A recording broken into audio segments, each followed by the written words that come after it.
Bueno, vamos a retomar el tema de los Estados Unidos. Tal como Claudio Fantini venía anunciando en BTV Noticias, los estadounidenses han quedado ante un abismo que podría agravar Donald Trump porque sigue insistiendo con denunciar fraude electoral. Esto ya pasó desde la madrugada pasada. Vamos a darle la bienvenida a Claudio. Claudio, buenas tardes. ¿Qué tal, Miguel? Un gusto saludarte. Bueno, ¿y qué puede ocurrir entonces en las próximas horas y en los próximos días, Claudio? Bueno, tal como se esperaba, la reacción de Trump es peligrosa, es inquietante.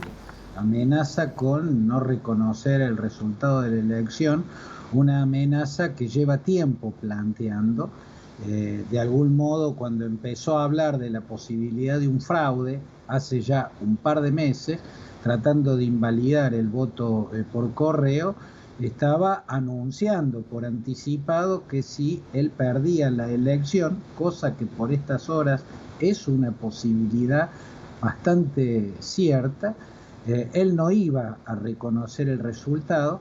Y bueno, ahora desde que empezó en la madrugada de hoy a hablar nuevamente de fraude y ahora en las últimas horas que está pidiendo que se detenga el conteo de votos, que se detenga el escrutinio en Michigan y en Pensilvania, dos estados claves para definir lo que está pasando. Por un lado muestra que teme que la evolución de ese escrutinio vaya alejándolo cada vez más de la posibilidad de ganar, y por otro lado está avisando que él no va a reconocer los escrutinios de esos dos estados que están resultando claves. Las monedas todavía están en el aire, la última palabra no está dicha, pero incluso cuando uno ve la reacción que está teniendo el propio Trump, empieza a sospechar que el propio Trump está viéndose perdido, por eso está recurriendo a una actitud tan extrema.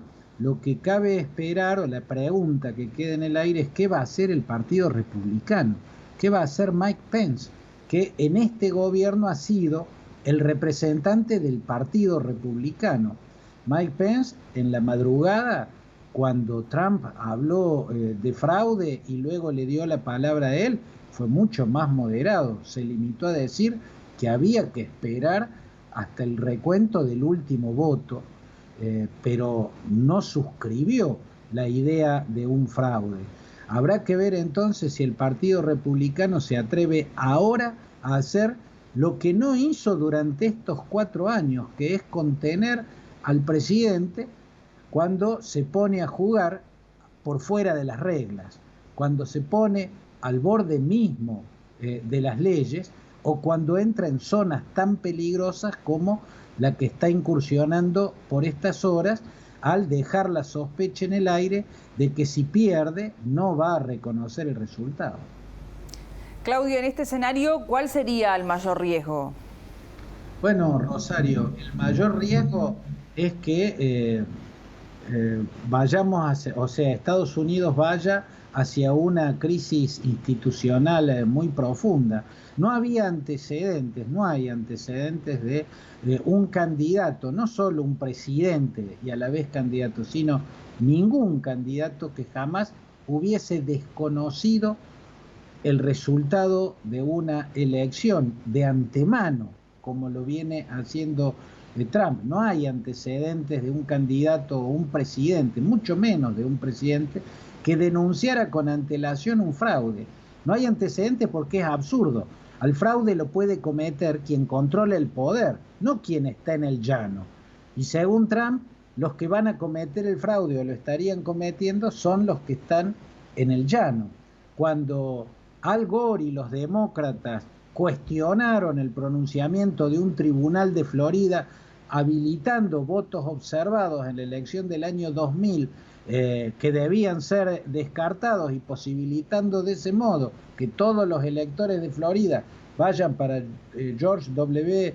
Bush, el asunto escaló a la Corte Estadual. La Corte Estadual falló a favor de la observación de los demócratas, entonces subió a la Corte Suprema. Cuando la Corte Suprema falló a favor del tribunal, descartando lo que la Corte Estadual de Florida había señalado, los demócratas depusieron toda observación, o sea, en ningún momento se salieron de la regla institucional. Da la impresión de que Trump es capaz de salirse de la regla institucional por estas horas, es lo que está insinuando, intentar que se detengan los escrutinios en Pensilvania y en Michigan es intentar bloquear una desembocadura de este comicio, porque parece que esa desembocadura va a tener como ganador a Joe Biden. Entonces la gran pregunta es ¿cómo van a reaccionar las bases de Trump? Hay que recordar que entre las bases de Trump hay organizaciones racistas de posiciones extremas, como los remanentes actuales del viejo y decimonónico Ku Klux Klan. Hay organizaciones como The Proud Boys, una organización supremacista extremadamente violenta. Hay milicias armadas que defienden, por un lado, la posesión de armamentos de guerra en casas particulares, pero por otro lado, toma medidas de fuerza con las armas en la mano, como hicieron en Michigan cuando ocuparon el Capitolio de la capital para protestar contra la cuarentena que quería establecer la gobernadora demócrata de ese estado. O sea, en las bases de Trump hay agrupaciones violentas. En la vereda enfrente está Antifa, por ejemplo, que es una organización con también tendencias muy violentas. Digamos que la paz social, la paz política está en riesgo y lo va a seguir estando, y tal vez cada vez de manera más grave, si rápidamente no queda en claro que el presidente Trump está dispuesto a aceptar el resultado, aunque finalmente ese resultado le sea adverso.